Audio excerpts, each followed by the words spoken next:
Inventory control by itself is not an allowable method for release detection. However, it is a critical part of detecting leaks or releases. If you own or operate a retail facility that sells fuel products to the public, you are required to perform inventory control in addition to any allowable method of release detection being utilized. In addition, inventory control can be directed by the TCEQ, especially at facilities with a suspected release. With inventory control, owners or operators take daily measurements of the UST contents and deliveries.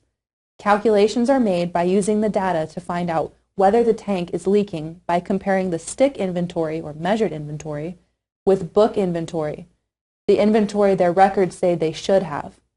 Anytime the difference between these two is significantly large, it is possible the underground storage tank is releasing product or has a leak.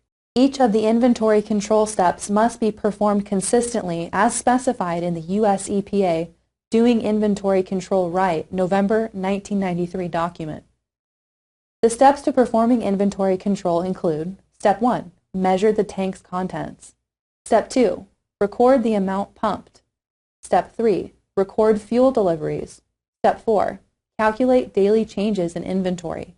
Step 5. Calculate monthly changes in inventory.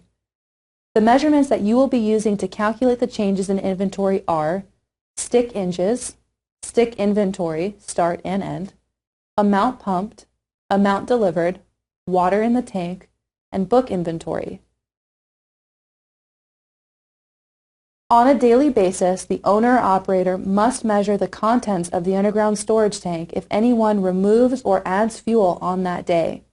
To measure the tank's contents, the person taking a tank measurement can use either of the following: a gauge stick, a tank level monitor, either electronic or mechanical.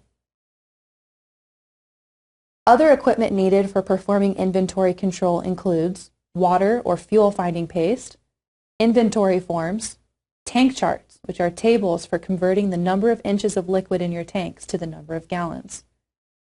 Inventory control must include a monthly check on the water in your underground storage tanks to determine how much water is in the tanks.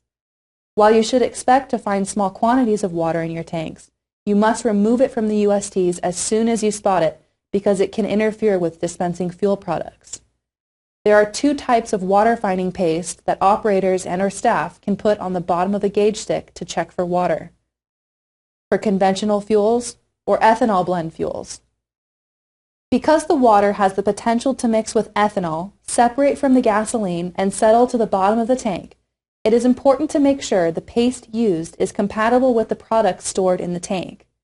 If you use gauge sticks, they should be able to measure over the full range of the tank's height to the nearest 1/8 inch and neither be warped nor should their ends be cut off.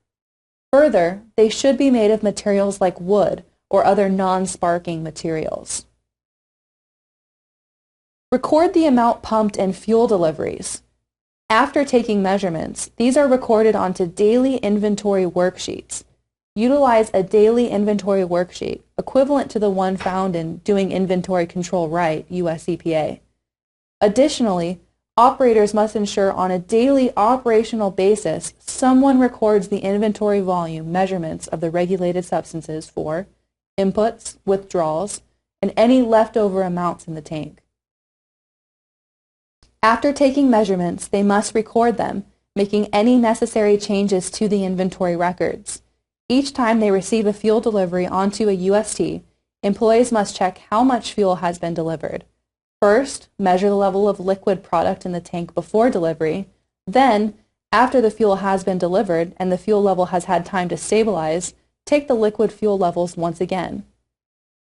Anytime stored substances are dispensed from a UST, this must be metered and recorded at an accuracy of no more than 6 cubic inches for each 5 gallons of product that is withdrawn.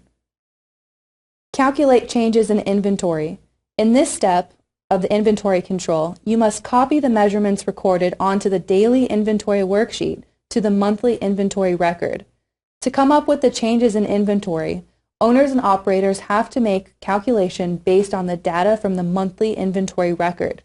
At the end of each month, owners and operators must calculate changes in monthly inventory to determine if there are differences between stick inventory and book inventory. Differences between these two will tell you that you have a possible leak in your UST. Measurements important for the step of inventory control are the amounts for daily gallons pumped, daily over short, total monthly gallons pumped, total monthly gallons over or short.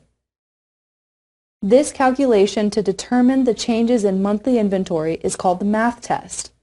The math test helps owners and/or operators to determine the maximum change in inventory that federal regulations allow.